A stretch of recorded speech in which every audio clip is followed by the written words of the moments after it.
Assalamualaikum warahmatullahi wabarakatuh. Perkenalkan, nama saya Arfan Yuli Setiawan, NIM G331.21.0104.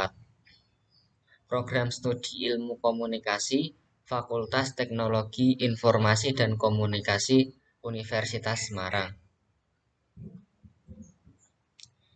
Di sini saya akan memenuhi tugas makalah dari Bapak Muhammad Dia Ulami, SPDI, MPD.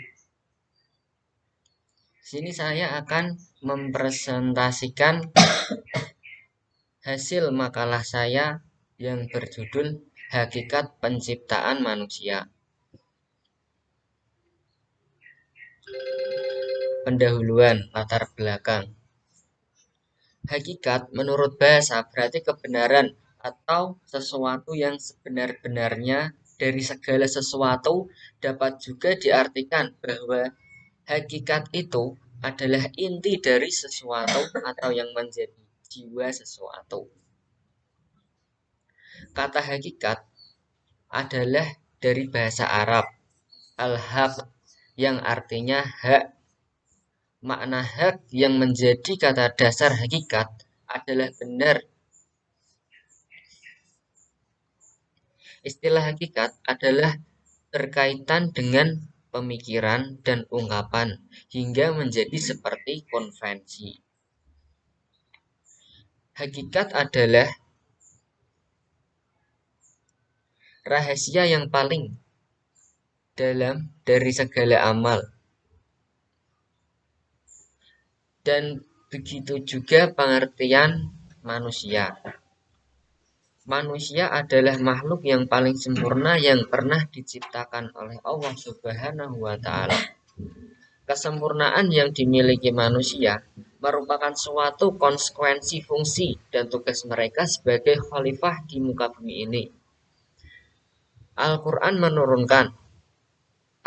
menerangkan bahwa manusia berasal dari tanah. Dan ingatlah, ketika Tuhanmu berfirman kepada para malaikat, sesungguhnya aku akan menciptakan seseorang manusia dari tanah liat kering yang berasal dari lumpur hitam yang diberi bentuk. Quran Surah Al-Hijr ayat 28. Hakikat manusia itu ada 6, antara lain 1.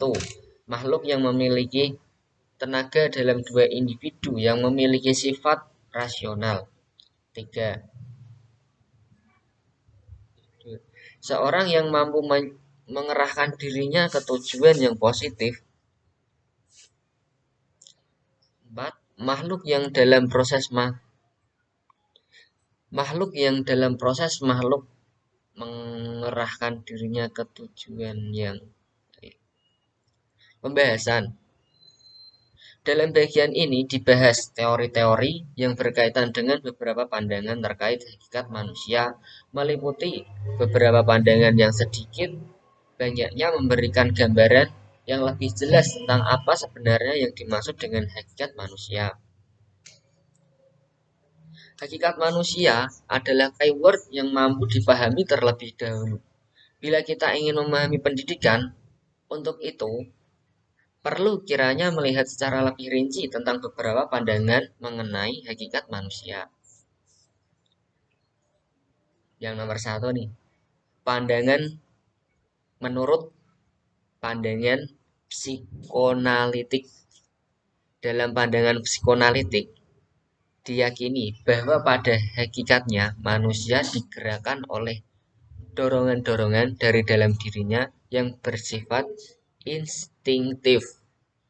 Hal ini menyebabkan tingkah laku seorang manusia diatur dan dikontrol oleh kekuatan psikologis yang memang ada dalam diri manusia. Nomor 2. Kita lihat dari pandangan humanistik.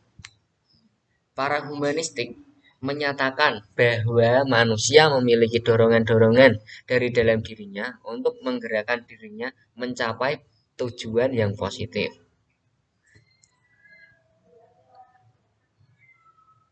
Mereka menganggap manusia itu rasional dan dapat menentukan nasibnya sendiri.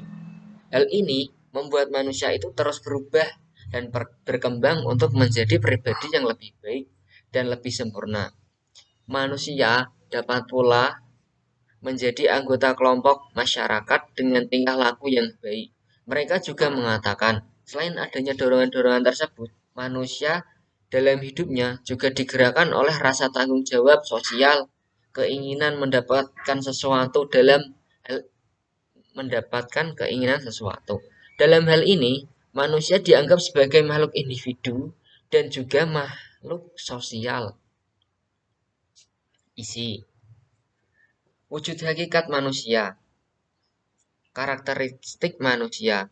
Beberapa wujud hakikat manusia yang dijelaskan di bawah ini adalah memberikan gambaran yang jelas bahwa manusia berbeda dengan hewan. Wujud sifat hakikat manusia ini merupakan karakteristik yang hanya dimiliki oleh manusia. Faham eksistensialisme mengemukakan bahwa karakteristik manusia tersebut seharusnya menjadi bahan pertimbangan dalam menetapkan dan membenahi arah dan tujuan pendidikan. Umar Tirta Raherja dan L. A. Sulom mengatakan di antaranya, wujud sifat hakikat manusia adalah sebagai berikut.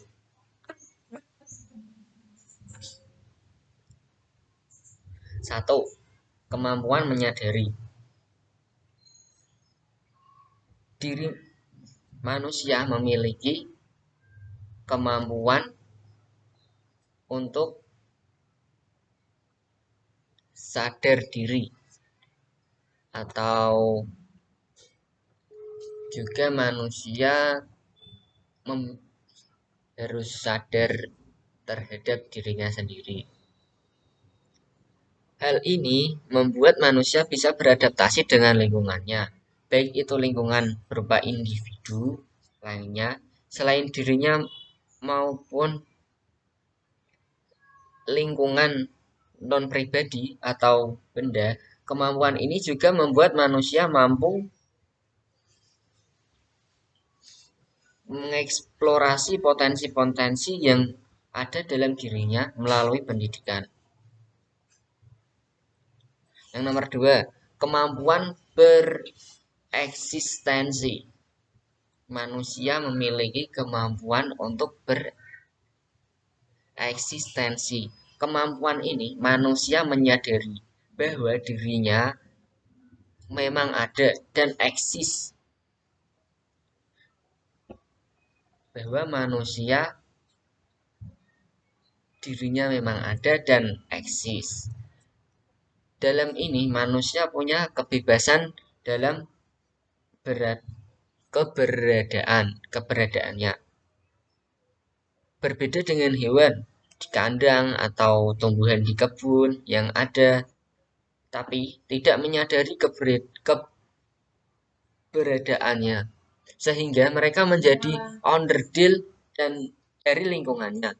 Sementara itu, manusia mampu menjadi manajer bagi lingkungannya. Kemampuan ini juga perlu dibina melalui pendidikan. Manusia perlu diajarkan belajar dari pengalamannya hidupnya agar mampu mengatasi masalah dan hidupnya, siap menyambut masa depannya. Yang nomor 3 nih, apa sih yang kalian penasaran gak? Yang nomor 3, pemilikan kata hati, confidence of man. Yang dimaksud dengan kata hati di sini adalah hati nurani. Kata hati atau juga disebut dengan kata hati. Kata hati akan melahirkan kemampuan untuk membedakan kebaikan dan keburukan. Orang yang memiliki hati nurani yang tajam akan memiliki kecerdasan akal, budi, sehingga mampu membuat keputusan yang benar-benar atau yang keputusan yang salah. Kecerdasan hati nurani ini pun bisa dilatih melalui pendidikan sehingga hati yang tumpul menjadi tajam. Hal ini penting karena kata hati merupakan petunjuk bagi moral dan perbuatan. Yang keempat, moral dan aturan. Moral sering juga disebut etika, yang merupakan perbuatan yang wujud dari kata hati. Namun, untuk mewujudkan kata hati dengan perbuatan dibutuhkan kemampuan. Artinya tidak selalu orang yang punya kata hati yang baik atau kecerdasan akal juga memiliki moral atau keberanian berbeda. Maka, seorang akan bisa disebut memiliki moral yang baik atau tinggi apabila ia mampu mewujudkannya dalam bentuk perbuatan yang sesuai dengan nilai-nilai moral tersebut. Yang nomor 5, kemampuan untuk bertanggung jawab. Karakteristik manusia yang lainnya adalah memiliki rasa tanggung jawab, baik itu tanggung jawab kepada Tuhan, tanggung jawab kepada masyarakat, atau bertanggung jawab terhadap dirinya sendiri. Terkait dengan pelaksanaan kata hati, tanggung jawab kepada masyarakat terkait dengan norma-norma sosial, dan tanggung jawab kepada Tuhan berkaitan erat merupakan tuntutan moral. Kelakuan perbedaan dan tanggung jawab adalah kemampuan dan kesediaan menanggung segala akibat dari perbuatan yang telah dilakukan. Yang nomor 6, rasa kebebasan atau rasa kemerdekaan. Kebebasan yang dimaksud di sini adalah rasa bebas yang harus sesuai dengan kodrat manusia. Artinya, ada aturan-aturan yang tetap mengikat, sehingga kebebasan ini tidak mengusik rasa kebebasan manusia lainnya. Manusia bebas berbuat selama perbuatan itu tetap sesuai dengan kata hatinya. Yang ketujuh, kesediaan melaksanakan kewajiban dan menyadari hak. Manusia idealnya adalah memiliki hak dan idealnya ada hak, ada kewajiban. Hak baru dapat diperoleh setelah pemenuhan kewajiban. Bukan sebaliknya, pada kenyataannya hak dianggap sebagai sebuah kesenangan, sementara kewajiban dianggap sebagai beban. Padahal manusia baru bisa mempunyai rasa kebebasan apabila ia melaksanakan kewajibannya dengan baik dan mendapatkan haknya secara adil. Kesediaan melaksanakan kewajiban dan menyadari hak ini harus melalui proses pendidikan disiplin sebagaimana dikutip oleh Umar dan Lasulo Selo Sumarjan menyatakan bahwa perlu ditanamkan 4 macam pendidikan disiplin untuk membentuk karakter yang memahami kewajiban dan memiliki hak-haknya.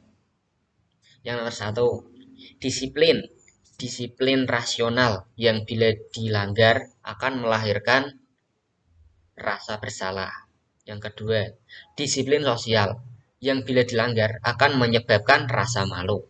3, disiplin efektif yang bila dilanggar akan melahirkan rasa gelisah. Dan yang nomor 4, disiplin agama yang bila dilanggar akan menimbulkan rasa bersalah dan berdosa. Yang nomor 8, kemampuan menghayati kebahagiaan. Kebahagiaan bisa diartikan sebagai kumpulan dari rasa gembira, senang, nikmat yang dialami oleh manusia secara umum. Orang berpendapat bahwa kebahagiaan itu lebih pada rasa bukan pikiran. Padahal tidak selamanya demikian, karena selain perasaan, aspek-aspek kepribadian lainnya, akal, pikiran juga mempengaruhi kebahagiaan seseorang. Misalnya, orang yang sedang mengalami stres tidak dapat menghayati kebahagiaan secara utuh. Dari contoh ini jelas bahwa kemampuan menghayati kebahagiaan dipengaruhi juga oleh aspek nalar di samping aspek rasa. Untuk mendapatkan kebahagiaan seseorang harus berusaha usaha-usaha tersebut harus berlandaskan norma-norma atau kaidah-kaidah yang ada. Namun, usaha-usaha yang dilakukan itu akan terkait erat dengan takdir Tuhan, sehingga rasa menerima dan syukur akan mempengaruhi kemampuan manusia. Kesimpulan, manusia adalah makhluk Allah yang paling sempurna, dan dalam berbagai ayat Al-Quran dijelaskan tentang kesempurnaan menciptakan manusia tersebut. Kesempurnaan menciptakan manusia itu kemudian semakin disempurnakan oleh Allah dengan mengangkat manusia sebagai khalifah di muka bumi yang mengatur dan memanfaatkan alam. Allah juga melengkapi manusia dengan berbagai potensi yang dapat dikembangkan untuk memenuhi kebutuhan hidup manusia itu sendiri. Di antara potensi-potensi tersebut adalah potensi emosional, potensi fisikal, dan potensi spiritual. Keseluruhan potensi manusia ini harus dikembangkan sesuai dengan fungsi dan tujuan pemberian oleh Tuhan sebagai pandangan dan pendapat seputar pengembangan potensi manusia, seperti pandangan fisiologis, kronologis, fungsional, dan sosial. Di samping memiliki berbagai potensi manusia, juga memiliki berbagai karakteristik atau ciri khas yang dapat membedakan dengan hewan yang merupakan wujud dari sifat hakikat manusia. Saran atau tambahan, manusia adalah makhluk ciptaan Allah yang diciptakan dari tanah yang lalu diberi tetes air mani yang akan menjadikan janin, kemudian menjadi bayi yang besar, memiliki akal, berbeda dengan hewan. Kita harus sadar, kita dilahirkan untuk berbuat baik dan menjalankan fungsi-fungsi manusia. Sekian dari saya. Bila ada tutur kata atau salah dalam penulisan makalah tersebut, mohon untuk dimaafkan.